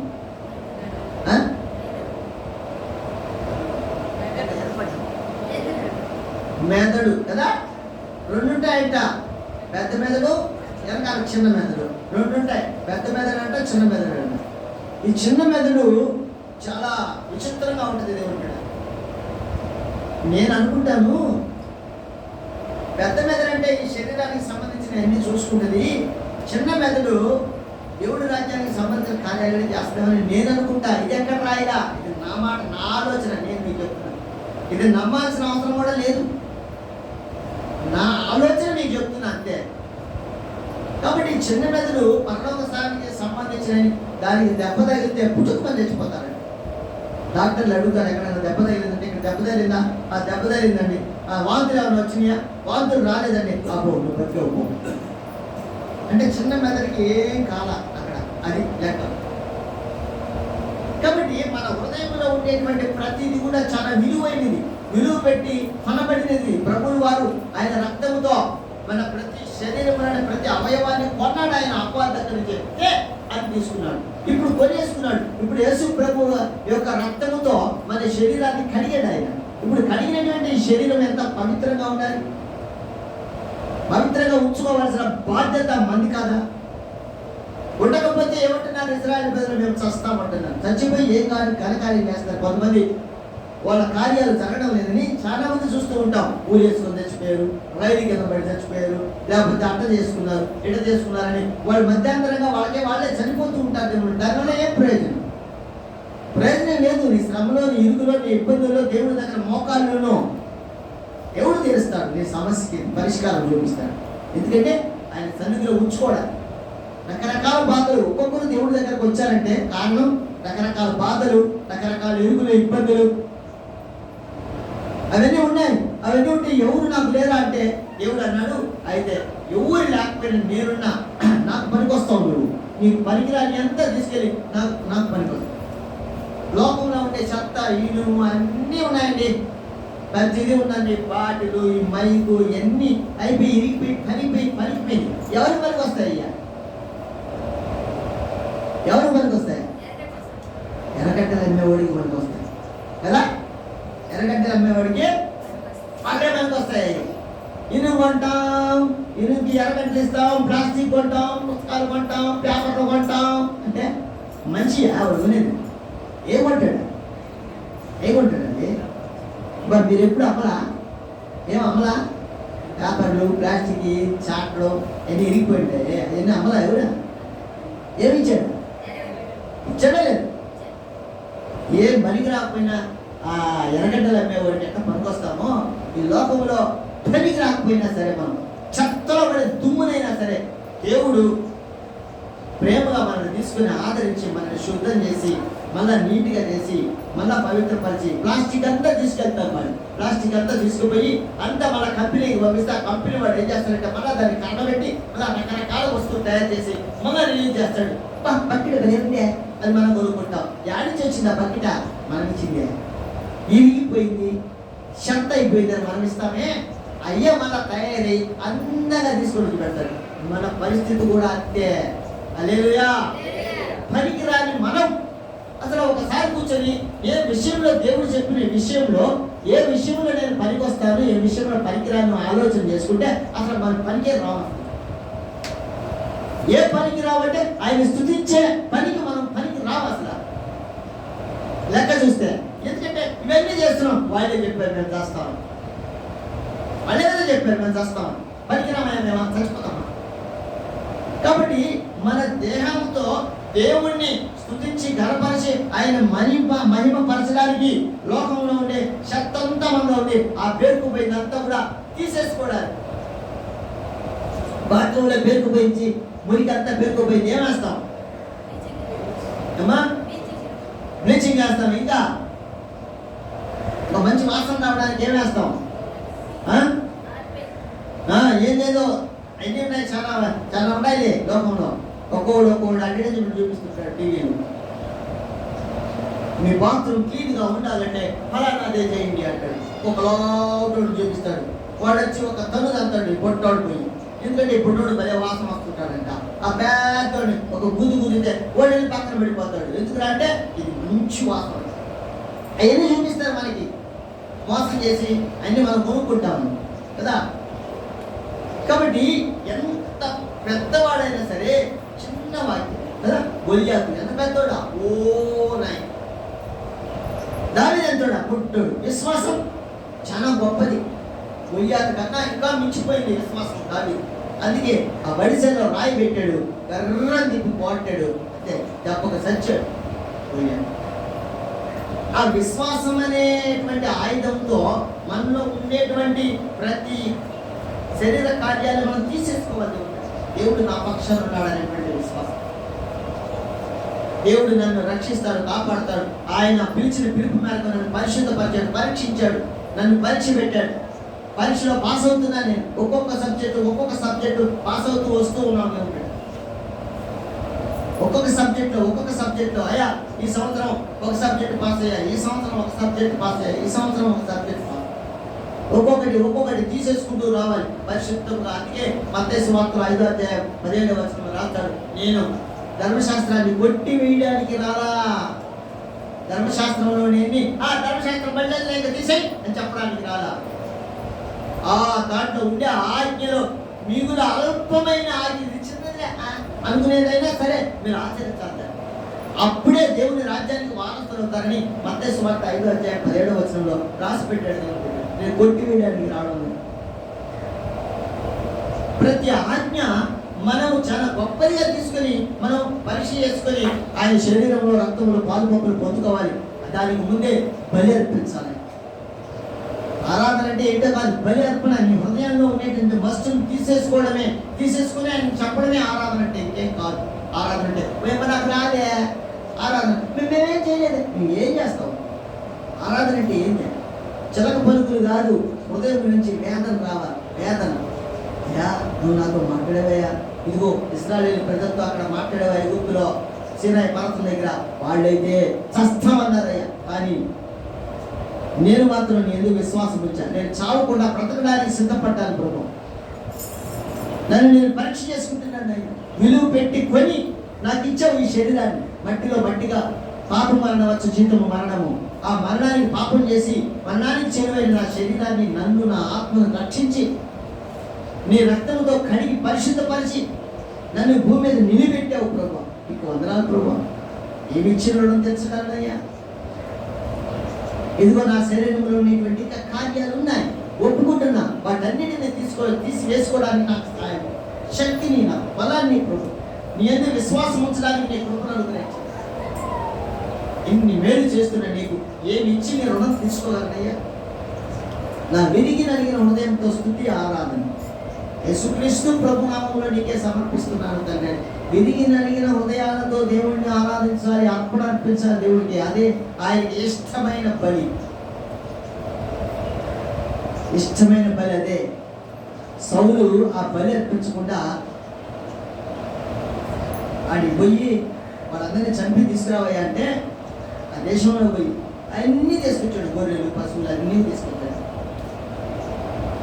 సమయాలు అడిగాడు, ఏదైనా అంతా రెడీ చేసుకొని వచ్చావు అక్కడ?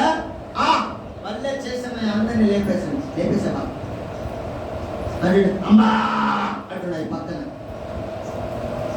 ఏది సౌండ్లు వస్తున్నాయా? అయ్యా దేవుడికి ఇష్టమని తీసుకొచ్చాను. ఏదైనా తీసుకొచ్చా, దేవుడికి ఇష్టమని తీసుకొచ్చాను నేను బలి అర్పించడానికి. ఈ ప్రజలు ఒప్పుకోవాలి అసలు. తీసుకుపోదాం అన్నారు. సరేలే అని దేవుడికే కదా బలి అని తీసుకొచ్చాను. ఆయన కాళ్ళ కింద నిప్పులు వచ్చేసింది. సమూయేలు కాళ్ళ కింద నిప్పులాగా అయిపోయాడు. దేవుడు చెప్పింది ఏంటి, నువ్వు చేసేది అందరిని చంపి, అన్నిటిని చంపి, ఎవరిని చంపేమంటే అందరిని చంపి రాకుండా మళ్ళా ఆ రాజును కూడా తీసుకొస్తాం, ఆ బందీ చేసి కట్టి. నాశనకరమైనటువంటి ఇంకో పట్టణంలో లేకపోతే ఇంకొక పట్టణంలో చెప్పినటువంటి పట్టణంలో ఉన్నటువంటి వాడిని, శాపానికి గురైన పట్టణాన్ని తీసుకొని వస్తావా ఇక్కడికి? మళ్ళా వాడిని అక్కడి నుంచి. దేవుడు చెప్పిన ఆజ్ఞ పాటించడమే. దేవుడికి బలి అర్పించడం అంటే అదే. ఆజ్ఞ పాటించో. బలి అర్పించడానికి ఎద్దులు, గొర్రెలు అయ్యాలి అని దేవుడు అడిగే. నీ పాపాన్ని అడుగుతున్నాడు, తీసేయి, దేవుడు ఆజ్ఞను పాటించు అంటున్నాడు. అయితే నువ్వు పనికిరావు పో అన్నాడు. పనికిరాడంట రాజుగా అభిషేకం పొందుకున్నటువంటి సౌలుని, నువ్వు పనికిరావు అన్నాడు. దేవుడు పిలిచిన పిలుపుకు తగినట్టుగా మనం బ్రతకపోతే మనల్ని కూడా నువ్వు పనికిరావు అంటాడు. వదుపో అంటాడు దేవుడు. నెట్టే అసలు ఎక్కడికి మందిరానికే రావు, అప్పుడు ఈ చోటుకే రావు, యాడికి పో.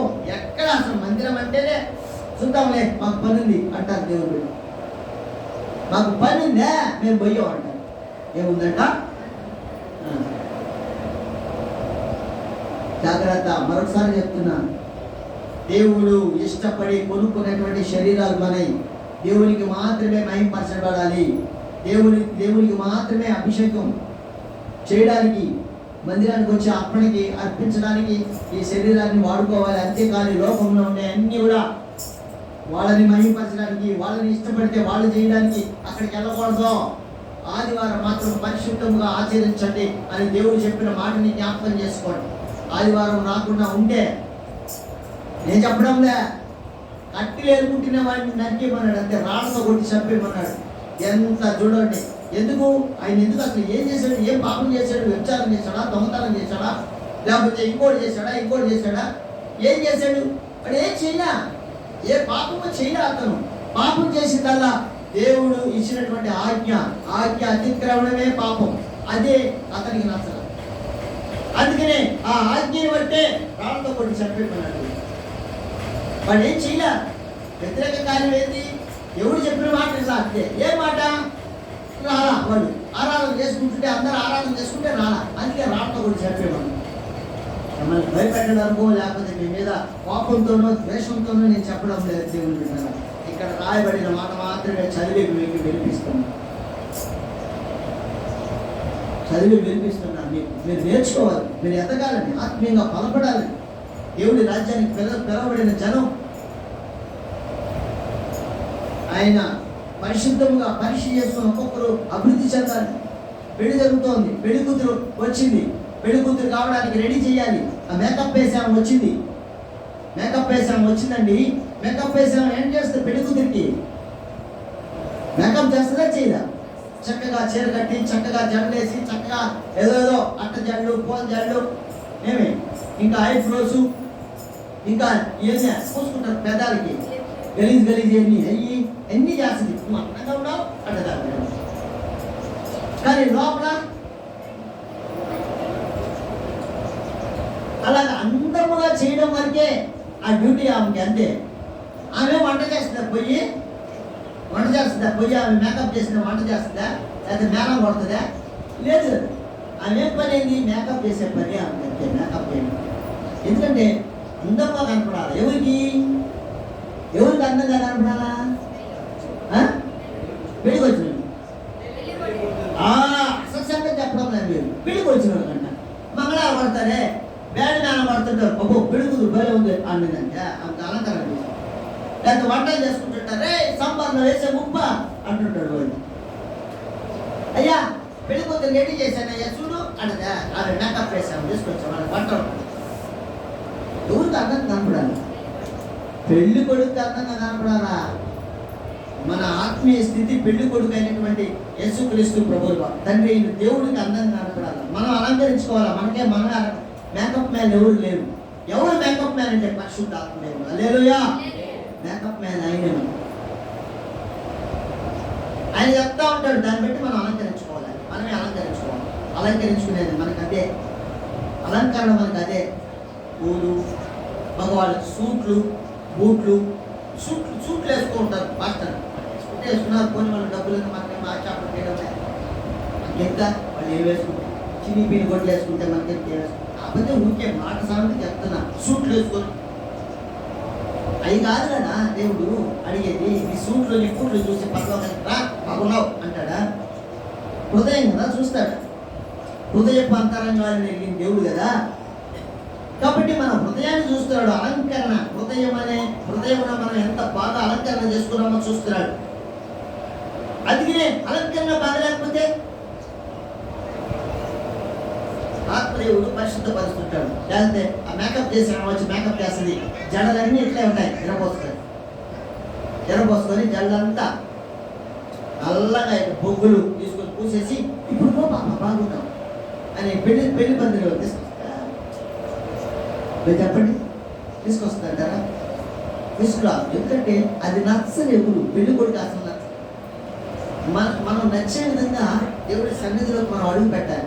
అందుకే ప్రసంగి గ్రంథం అంటాడు, మీరు అడుగు పెట్టే ముందే మీరు ఎంత అలంకరణతో ఉన్నారో చూసుకోమని చెప్తాడు. కాబట్టి మనం ప్రతి విషయంలో మనల్ని పరీక్ష చేసి మనకి ఎన్ని మార్పులు వస్తాయో చూసుకొని మనతో మాట్లాడుతూ ఉంటే మనం సరిదిద్దబడాలి. అందరం ఎవరైనా సరే, నేను కానీ మనం కానీ అందరం ఎవరైనా సరే లోకం అంతా అసరిదిద్దబడుతూ ఉండడానికి దేవుడు మనతో మాట్లాడుతూ ఉంటాడు. పరీక్షలు పెడతాడు. పరీక్షలో నెగ్గాలి. మనం ఇరుకులు వస్తాయి, ఇబ్బందులు వస్తాయి, శ్రమలు వస్తాయి. పోలీసు వారు మిలిటరీలో తీసుకునే దానికి రకరకాలుగా ప్రయోగాలు చేస్తారు. ఎక్కి తినమంటారు, కొండలు ఎక్కిస్తారు, పరిగెత్తిస్తారు, గ్రౌండ్ అంతా పరిగెత్తాలి.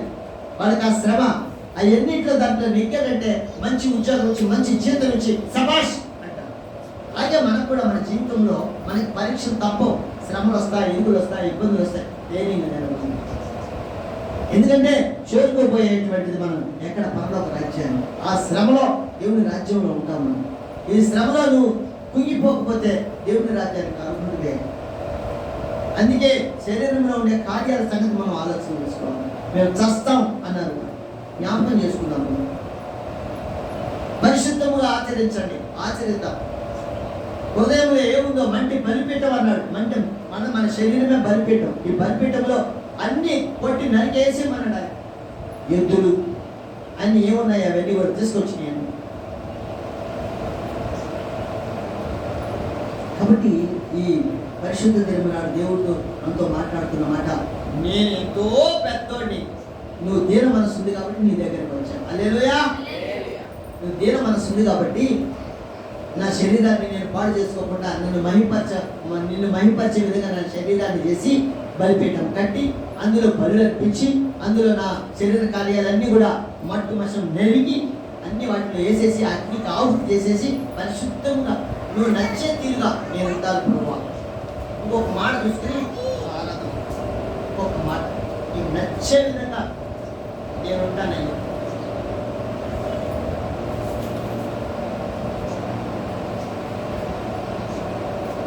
యెషయా గ్రంథం 40వ అధ్యాయం.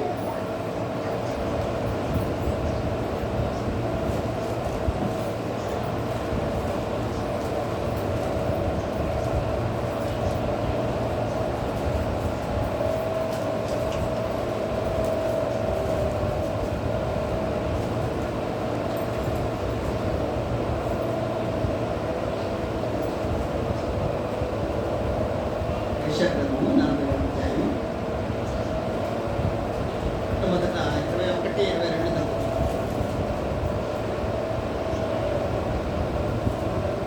యెషయా గ్రంథం 40వ అధ్యాయం 21-22 మొట్టమొదట 5 వచనం. మీకు తెలియదా, మీరు వినలేదా, మొదటి నుండి ఎవరిని మీతో చెప్పలేదా, భూమిని స్థాపించుతున్న బట్టి మీరు దానికి రంపలేదా, ఆయన భూమండలము మీద ఆసీనుడై ఉన్నాడు, దాని నివాసులు మిడతల వలె కనపడుచున్నారు. ఒకడు తెరను విప్పినట్లు ఆయన ఆకాశ వైశాల్యమును వ్యాపింపజేసెను. ఒకడు గుడారము వేసినట్లు ఆయన దాని నివాస స్థలముగా మన నివాసం ఉండడానికి స్థలం ఈ భూమి. దీన్ని మనకి ఆవాసంగా చేస్తాడండి, మనం ఉండడానికి బతకడానికి చేస్తాడండి. ఆయన ఎన్ని ఏర్పాటు చేశాడు, చెట్లు వేసాడు, గాలి రావడానికి, మనకి ఊపిరి తీసుకోవడానికి గాలి, ఇవన్నీ దేవుడు ఈ భూమిలో వేసాడండి. పాదపీఠం అన్నాడు. ఏంటంటే ఈ భూమి ఆకాశం, భూమి పాదపీఠం. ఆయన కాళ్ళ కింద ఉన్నాం మనం. ఎక్కడున్నాం? కాళ్ళ కింద ఉన్నాం మనం. ఒక్క తొక్కు తగ్గితే ఏమవుతామా?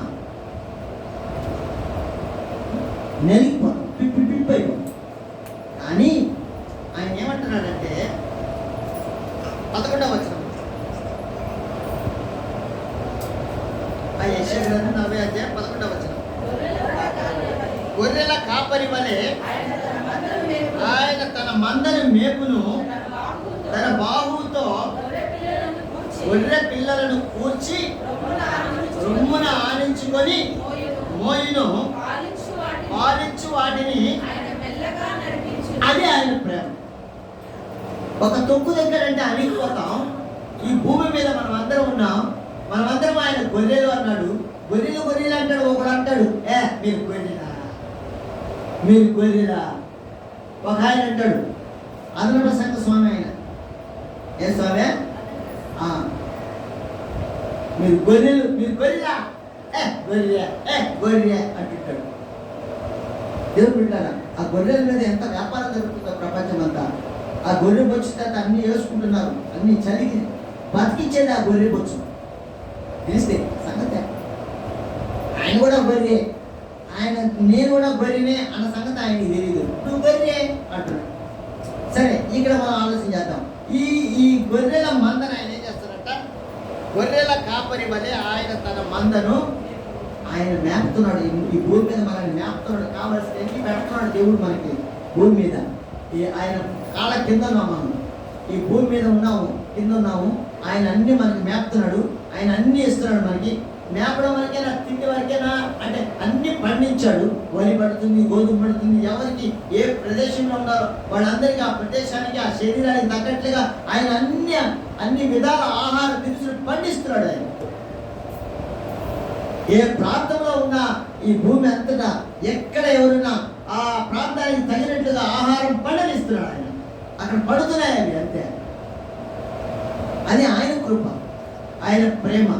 అందుకనే తన బాహుతో గొర్రె పిల్లలను వచ్చి రొమ్మున ఆనించుకొని మోయిన మనల్ని మోస్తున్నాడు. గొర్రె పిల్లలం మనం. ఎవరు మనమా? ఏం తెలియను అంటులా. గొర్రె పిల్లలు వాటికే తెలియదు. తల్లి దగ్గర పాలు తాగే తప్పితే ఎగురుకుంటా ఉంటాయి. అక్కడక్కడికి వెళ్ళి ఆ చిన్న చిన్న చెట్లు ఉంటాయి, అవి అని కొడతాయి అంతే. ఆ తర్వాత వాళ్ళ అమ్మ ఎక్కడికి పోతుంటే దాంతో ఎక్కాలి ఉంటాయి. మనం అదే ఇప్పుడు పరిస్థితుల్లో మనం అదే. ఎందుకంటే మనకి ఏమీ తెలీదు.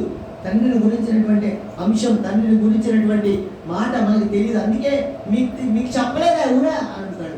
మనకు చెప్తున్నాడు పరిశుద్ధ ఆత్మదేవుడు. మనతో మాట్లాడుతున్నాడు ఆయన. మనతో మాట్లాడినప్పుడు ఆ చిన్ని గొర్రె పిల్లలు ఎలాగా ఆ తల్లి ఎలాగా నడిపిస్తుందో అలాగే దేవుడు మనల్ని నడిపిస్తున్నాడు. దేవుడు కూడా మనల్ని పరీక్ష చేస్తున్నాడు. మనల్ని ఆయనకి ఇష్టం వచ్చిన రీతిలో మరల్చుకుంటున్నాడు. రకరకాలుగా ఆశ్చర్యకార్యాలు, అద్భుత కార్యాలు మనం ఏది అడిగామో తెలిసి తెలియకుండా ఏది అడిగినా దేవుడు దాన్ని ఒకవేళ ఆయన చిత్తం అయితే ఆయన చేస్తూ మనల్ని నేనున్నాను అని మనకి తెలియపరుస్తూ సరిదిద్దుకొని బతుకుతారని ఇంకా ఎక్కువ కార్యాలు. మన ఈ కార్యం జరిగింది, ఈరోజు ఈ కార్యం జరిగింది, రకరకాల కార్యాలు వరుసగా జరుగుతున్నాయి. ఎందుకు? మరింత భారం నీ మీద పడతాం, మరింత బాధ్యత నీ మీద పడతాం, మరింత భయముగా నువ్వు దేవుడిని అనుసరించి నడుచుకుంటాను. దేవుడికి ఇష్టమైన వారుగా పనికొస్తామని నేను సౌలుని తీసేస్తున్నా. సౌలుని నేను ఇష్టపడ్డంలా రాజుగా తీసేస్తాడు ఆయన, అంతే. వద్దుకుంటే తీసాడు, బాధేస్తాడు. ఆయనకి పనికొస్తామనుకుంటేనే ఆయన సన్నిధిలో కూర్చోబెట్టుకుని ఆయన నామం పేరు పెట్టబడిన ఆ స్థలంలో ఆయన కూర్చోబెట్టుకుని మనందరినీ ఆయన ప్రేరేపణ కలిగిస్తూ పరిశుద్ధాత్మ దేవుడు మనల్ని అలంకరిస్తూ ఇది బాగలేదు, ఇది బాగలేదు, ఇది బాగలేదు, ఇది బాగలేదు, ఇక్కడ పౌడర్ పూసుకో, ఇక్కడ పౌడర్ పూసుకో, ఇక్కడ సబ్బుతో రుద్దుకో, అక్కడ చింతపండేసి రుద్దుకో, అక్కడ ఇంకా బ్రష్ చేసి కొట్టు అని మనకి నేర్పిస్తూ మన శరీరానికి అంటినటువంటి మలినాన్నంతా తీసేస్తూ హృదయానికి అంటిన మలినాన్ని కడిగేస్తూ ఆయన శుద్ధీకరిస్తూ ఉన్నాడు ఈ మందిరంలో. అందుకు మాత్రమే ఇది. అందుకే సాకలి వాణి సబ్బు వంటిది కాదా వాక్యం అంటాడు. సాకలోడ దగ్గర సబ్బు ఉంటుంది. సబ్బు ఏం చేస్తా? సబ్బు ఏం చేస్తా? రుద్దంట, బాగా రుద్ది కడిగా తెల్లగా చేసుకొని వస్తాడు సార్. అలాంటి సబ్బు వంటిదంట ఆయన వాక్యం. కాబట్టి ఆ వాక్యంతో మనం కడుక్కొని పరిశుద్ధంగా ఆచరిస్తూ దేవుని కృపలో భద్రపరచబడాలని పరిశుద్ధ ఆత్మదేవుడు సంతోషంగా ఈ దినాన్ని మన దగ్గరకు వచ్చేంతో మాట అలంకరించబడ్డావా అని అడుగుతున్నాడు. అంత పెద్ద దేవుడు కదా, ఆ దేవుడు చూడడానికి వచ్చావా? ఆయన ఇక్కడ ఎక్కడున్నాడు? ఆయన అక్కడ ఉన్నాడు. ఆయన కాళ్ళ కింద నువ్వు ఉన్నావు. నువ్వు ఇక్కడ చెప్పబడి ఆయన కాళ్ళ కింద నువ్వు ఉన్నావు. భూమి ఆయన పాదపీఠం అన్నాడు. భూమి ఆయన కాళ్ళు పెట్టుకునే పీఠం. ఆ కాలు పైన మనం భూమి పైన కాలు ఆయన కాలు కింద మనం ఉన్నాం. తప్పకుండా చూసుకోవాలి, జాగ్రత్త పడాలి. కాబట్టి ఈ దినాన ఆత్మదేవుడు మనతో మాట్లాడుతున్నటువంటి విలువైనటువంటి మాటలు మనం ధ్యానం చేశాం. మరి మరొకసారి మూల వాక్యాన్ని చదువుకొని మనం ఆరాధనలో తెద్దాం. చెప్పబడినటువంటి వాక్యానికి తగినట్టుగా మనం ఆరాధన జరిగించాలి. మూల వాక్యాన్ని చదువుకొని మనం ఆరాధన యెహోవా ఇలాగూ ఆజ్ఞాపించుచున్నాడు, ఆకాశం నా సింహాసనము, భూమి నా పాదపీఠము. మీరు నా నిమిత్తము కట్టను ఉద్దేశించి ఇల్లు ఏ పాటిది? నాకు విశ్రమ స్థానముగా మీరు కట్టను ఉద్దేశించినది ఏ పాటిది? అవన్నీ నా హస్తకృత్యములు, అవి నా వలన కలిగినవని యెహోవా సెలవిచ్చుచున్నాడు.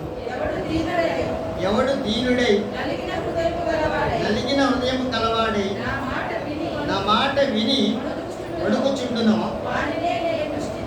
వానినే నేను దృష్టించుచున్నాను. దేవుడు దృష్టించేది, దేవుడు చూసేది, దేవుడు ఆలకించేది. ఆయన వైపు ఎవరు చూస్తుంటారో వాళ్ళని, ఎవరైతే సందిగ్ధపడుతూ క్షమాపణ కోరుకుంటూ ఉంటారో వాళ్ళనే దేవుడు దృష్టించి కావలసిన ప్రతి అవసరత ఆయన తీర్చి మనల్ని మరింత బలపరచుచున్నాడు. అందుకే దేవుడికి కృతజ్ఞతార్పణ మనం చెల్లించాలి. దేవుడు ఈ మాటలు దీవించి ఆశీర్వదించి మన హృదయంలో ఉంచి ఆరాధన కొరకు మనల్ని నడిపించును గాక.